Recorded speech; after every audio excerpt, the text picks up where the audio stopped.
नमस्कार दोस्तों, आज मैं ह्यूमन और नेचर पर अपना बात रख रहा हूँ। ख़ास करके जो उत्तराखंड में जो सिलक्यारा सुरंग में जो श्रमिक फंसे और फंसने के बाद कितने मशक्क़त के बाद, कितने मुश्किल हालात के बाद उनको बाहर निकाला गया, उसी का मैं विश्लेषण कर रहा हूँ कि आखिर देश में सुरंग बनाना क्यों इम्पोर्टेंस है। चाहे वो सुरक्षा के दृष्टिकोण से हो, चाहे ऑल वेदर रोड के दृष्टिकोण से हो, चाहे घुसपैठ को रोकने की बात हो। तो मैं आपको बता देना चाहता हूँ कि ये जो अभी जो सिलक्यारा में जो उत्तराखंड में जो उत्तरकाशी जिला में पड़ता है, वहाँ पे जो सुरंग के निर्माण के समय जो बहुत सा श्रमिक फंस गए, लगभग 14 श्रमिक थे। उनको फिर किस तरह से निकाला गया, इसी पर मैं विचार व्यक्त कर रहा हूँ। तो सबसे पहले तो एक कहावत है, जाको राको साइयाँ मार सके ना कोई। जब तक किसी को भगवान नहीं मार सकते हैं, तब तक उसको कोई भी आदमी नहीं मार सकता। उसका उदाहरण अभी सिलक्यारा सुरंग में आप हम सभी लोग ने देखा है। दूसरी चीज़ की अभी जो इसमें जो ऑल वेदर रोड की जो महत्व है कि कारण कि इस समय मान लिया जाए कि मनाली का जो रास्ता है वो बंद हो जाता है, और ख़ास करके लद्दाख तरफ जाने में या कहीं पे भी, और ख़ास करके आर्मी लोग को जो खाना उपलब्ध कराया जाता है और जो भी और उनकी आवश्यकताएं जो उपलब्ध कराया जाता है वो नहीं हो पाता। इसके लिए ऑल वेदर रोड ज़रूरी है। दूसरी चीज़ कि इससे पर्यटन को भी बढ़ावा मिलेगा, क्योंकि पहाड़ी इलाकों में जो मेन सोर्स है वो पर्यटन ही है।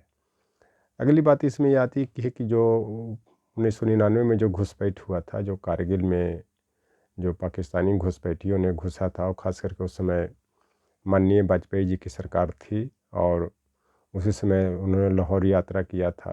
और लाहौर यात्रा का परिणाम ये हुआ कि मुशर्रफ जी ने, स्वर्गीय मुशर्रफ जी ने कारगिल में घुसपैठ करवाया। अब तो दोनों स्वर्गीय हो गए हैं, वाजपेयी जी भी और मुशर्रफ जी भी। तो उस सब दृष्टिकोण से भी वहाँ पे पहाड़ों में सुरंग बनाना आवश्यक हो गया। चाहे वो रेल पहुँचाने की बात हो, रेलवे लाइन भी बिछाया जा रहा है। तो ये सुरंग बनने से ये होगा कि जो ऑल वेदर सीजन में भी या ऑल वेदर जो है उसमें सेना हर जगह पहुंच पाएगी, उनकी आवश्यकता के सामान पहुंच पाएंगे, घुसपैठ भी रुकेगा। खास करके जो चाइना अभी जो भारत को परेशान कर रहा है, वो लगभग आधारभूत संरचना सब जगह वो बना चुका पहाड़ पे। वो चाहे वो नेपाल की तरफ से हो, चाहे वो आपको भूटान की तरफ से हो, चाहे वो भारतीय सीमा जो लद्दाख हो या अरुणाचल प्रदेश है, वो सब क्षेत्र हो, वो हर जगह लगभग इंफ्रास्ट्रक्चर बना चुका है। इसके देखते हुए भी ये भारत में भी इसका रोड सीमा तक पहुंचाया जा रहा है। उसमें जो बहुत बड़े बड़े पहाड़ हैं, वो पहाड़ में सुरंग बना कर के वहाँ उसमें रोड बनाया जा सकता है या रेलवे लाइन बिछाया जा सकता है। तो सुरक्षा के दृष्टिकोण से भी ये बहुत महत्वपूर्ण है कि उसमें सुरंग बनाया जाए, और ख़ास करके नेचर को भी सुरक्षित किया जाए, जो प्राकृतिक नेचर है। तो लेकिन प्राकृतिक नेचर को सुरक्षित रखने के लिए उसमें जो भी प्रिकॉशन है उसको अपनाने की ज़रूरत है, और विकासीय प्रक्रिया को तेज करने की ज़रूरत है। तो इस कारण से सुरंग की इम्पोर्टेंस बहुत महत्वपूर्ण है। इसको रोकने से बात नहीं बनेगी। खास करके जो भारत की जो सीमा है के पास के आसपास जो गांव है वो सब खाली होते जा रहे हैं क्योंकि वहाँ पे उनकी जो सुविधाएं पहुँचनी चाहिए वो नहीं पहुँच पाती है, खास करके ठंड के मौसम में। तो अगर ये ऑल वेदर रोड बन जाता है और पहाड़ों में सुरंग के द्वारा वहाँ तक पहुँच बन जाती है, तो सीमा के क्षेत्र में भी बसावट बढ़ेगा, गांव के लोग रहेंगे। इससे क्या हुआ कि जो चाइना की तरफ से घुसपैठ है, पाकिस्तान की तरफ से जो घुसपैठ होता है, उस पर निगरानी रखी जाएगी। क्योंकि जो भी घुसपैठिए घुसते हैं, चाहे आप जम्मू कश्मीर में देख लें या और कहीं पे भी, वो गांव में ही जाते हैं। गांव में जो ग्रामीण रहते हैं उनके घर में ज़बरदस्ती रहते हैं, बंदूक के बल पे रहते हैं, और वहीं से वो सेना पर या और जो भारतीय जो अर्धसैनिक बल हैं, चाहे एसएसबी हो या सीआरपीएफ हो, उन पर वो घात लगाकर हमला करते हैं। तो इस सब पर रोक लगेगी। इस चलते सुरंग बनाना आवश्यक है, इसमें किसी को डाउट नहीं होनी चाहिए, ताकि देश की सीमा सुरक्षित हो सके। उसके बाद आर्थिक स्थिति से मजबूती हो, देश की जो सीमाएं पर जो बसे गांव हैं वहीं पे रहें। चूँकि उत्तराखंड का ये पर्यवेक्षण आया है कि लगभग 2 से 3 हज़ार गाँव खाली हो चुका है, और ख़ास करके सीमा के क्षेत्र से।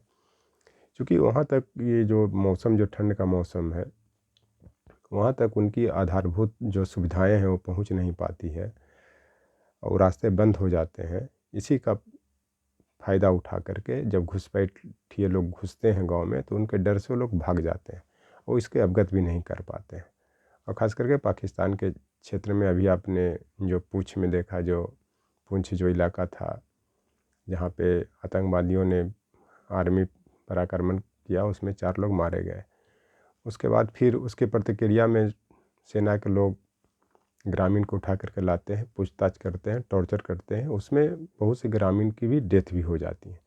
तो जो ग्रामीण लोग हैं, जो गांव के लोग हैं, जो सीमाई क्षेत्र में रहने वाले हैं, वो दोनों तरफ से कुचले जाते हैं। कबीर का भी एक दोहा है कि 2 पाटम के बीच में साबुत बचा ना कोई। इसका मैं एक लाइन सुना दे रहा हूँ।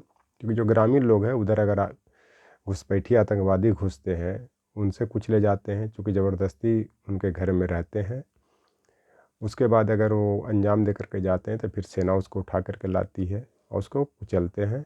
इस बीच दोनों तरफ से कुचले जाते हैं। अगर वहाँ पे ऑल वेदर रोड बन जाएगा तो इस सब चीज़ से निजात पाई जा सकती है। ये सिर्फ उत्तराखंड की ही बात नहीं है, ये चाहे जो भी पहाड़ी इलाका है, चाहे हिमाचल प्रदेश हो, जम्मू कश्मीर हो, उत्तराखंड हो या सिक्किम हो, चाहे और जो भी नॉर्थ ईस्ट के स्टेट्स हैं, वहाँ पे भी ये चीज़ जारी है और होनी भी चाहिए। क्योंकि मणिपुर में भी जो भी डिस्टर्बेंस हुआ है वो मुख्य रूप से म्यांमार के तरफ से ही हुआ है और चाइना के इशारे पर ही किया गया। आज नहीं, मैं शुरू से ही बोल रहा हूँ कि इस तरह की जो नॉर्थ ईस्ट में जो घटनाएं हैं, उधर जो है चाइना डिस्टर्ब कर रहा है, और जम्मू कश्मीर के इलाका में इधर आपको पाकिस्तान परेशान कर रहा है। तो इस तरह से जो भी भारत के जो 9 पहाड़ी स्टेट्स हैं, लगभग 9 जो असुरक्षित महसूस कर रहे हैं, इसका कारण है कि ये ऑल वेदर रोड नहीं रहने के कारण ही इस तरह की घटनाएं हो रही हैं। इस पर ये रोक लगेगा,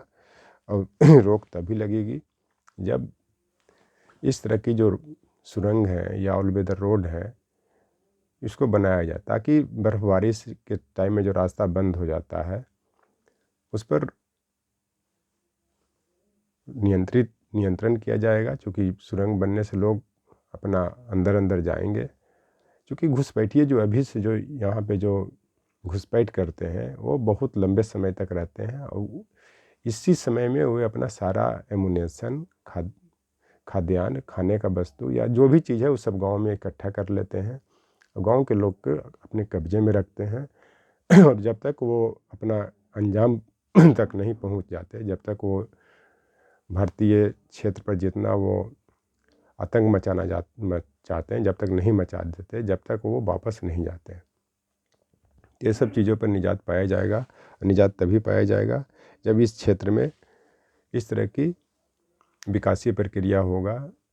अब दूसरी चीज़ की जितने भी बड़ी नदियाँ निकल रहे हैं वो पहाड़ की तरफ से निकल रहे हैं, चाहे वो गंगा हो या फिर जमुना हो या और जो भी नदियाँ हैं, सतलज हैं, रावी हैं, ब्यास हैं। इस सब पर निकलने के कारण ही यहाँ पे डैम का निर्माण किया जाता है, और निर्माण किया है, जिससे वो बिजली उत्पादन होती है, और वो बिजली का प्रयोग वो देश के हर क्षेत्र में होता है। तो इस दृष्टिकोण से भी पहाड़ी क्षेत्र में विकास करना ज़रूरी है, और ये तभी होगा जब वहाँ पे आधारभूत संरचना का विकास हो। अभी जो सिलकियारा सुरंग में भी हुआ तो वहाँ पे भी कुछ इस तरह की बात थी, ताकि वहाँ पे जो आसपास के जो डैम है वहाँ पे भी आधारभूत सुविधा उपलब्ध कराया जाए, रोड जैसे कंस्ट्रक्शन करके वहाँ तक पहुँच हो, ताकि बिजली की भी आपूर्ति सुनिश्चित की जा सके। तो मैं आपको बता देना चाहता हूँ कि जो भी नुकसान होता है, चाहे आर्मी का हो, चाहे सिलकियारा सुरंग में फंसे लोगों को हो, चाहे वो आतंकवाद से हो या फिर ह्यूमन के नेचर से हो या फिर प्राकृतिक आपदा से हो, दुख तो सबको होता है। तो इसी पर एक कहा भी गया है, शेर भी कहा गया, आज फिर मौसम नम हुआ मेरी आँखों की तरह, शायद बादलों का भी दिल किसी ने तोड़ा। मेरा कहने का मतलब है कि जब प्रकृति को उतना ही इस्तेमाल किया जाए कि जितना आवश्यकता हो, ज़्यादा करने पर वो नुकसान होता है। अगर किसी का आँख नम होता है या ये अगर दुख होता है या प्रकृति के कारण किसी को नुकसान होता है, तो कहीं ना कहीं बादलों को दिल तोड़ने से ही होता है। जैसे मान लिया जाए कि कुछ 2013 में केदारनाथ का जो त्रासदी आया, वहाँ पे इतना गंद मचाया लोगों ने, खास करके जो पर्यटक लोग थे आने जाने में, कचरा फेंकना, ये करना, जिसके कारण वहाँ पे बादल फटा। बादल फटने के कारण वहाँ पे बहुत बड़ा प्रकृति का आपदा आया जिसमें बहुत लोग मारे गए। कुछ दिन पहले अभी सिक्किम के आसपास कोई झील बादल फटने से ही वो टूटा। तो मेरा कहने का मतलब है कि जितनी आवश्यकता हो, विकास हो, सिलकियारा सुरंग का निर्माण हो या जो भी ज़रूरत है, ज़रूरत के अनुसार ही इसको किया जाए ताकि प्रकृतिक को भी संरक्षण मिले। जो पहाड़ का इलाका है, चाहे जो पेड़ पौधे का इलाका है, वो सब सुरक्षित रहें, तभी ये देश बचेगा, विकासीय प्रक्रिया तेज होगी और तभी सभी लोग सुरक्षित हो सके। तो मैं यह कहना चाहता हूँ कि सुरंग का भी निर्माण हो, ऑल वेदर रोड का भी निर्माण हो, लेकिन प्रकृति को संरक्षित करते हुए उस पर पूरी तरह से पर्यवेक्षण करवा करके तभी वहाँ पे विकासीय प्रक्रिया किया जाए और उसको तेज किया जाए। इस पर भी एक कहा गया है, आज आज देख मेरी आज देख मेरी आँखों कैसे आज देख मेरी आँखों कि ये भीगे हुए मौसम किसने कह दिया तुझे भूल गए हम। मेरा कहने का मतलब है कि आज जो इतना आंसू बहाते हैं, जो नम हो जाते हैं, ये मौसम को कोई नहीं भूलता है या नेचर को कोई नहीं भूलता है। नेचर को सब विकासीय प्रक्रिया में अपने हिसाब से लोग करते हैं, तो इस चलते इसको भूलने की भी ज़रूरत नहीं है। और मौसम को भीगने का मतलब ये है कि जो आदमी दुखी होता है वो दुखी होने की ज़रूरत नहीं है, विकासीय प्रक्रिया को तेज किया जाए, लेकिन ये प्रकृति को संरक्षण देते हुए और ख़ास करके जो सीमाएँ इलाके हैं जहाँ पे ज़रूरत है कि जहाँ से घुसपैठ हो रहे हैं और ख़ास करके जो देश के सीमा को सुरक्षित करने की ज़रूरत है और जहाँ पे बहुत आवश्यकता है कि इस तरह के सुरंग का निर्माण करना ज़रूरी है, ऑल वेदर रोड बनाना ज़रूरी है, बिजली का उत्पादन करना ज़रूरी है, वहीं पे प्रकृति के साथ छेड़छाड़ किया जाए। Thank you.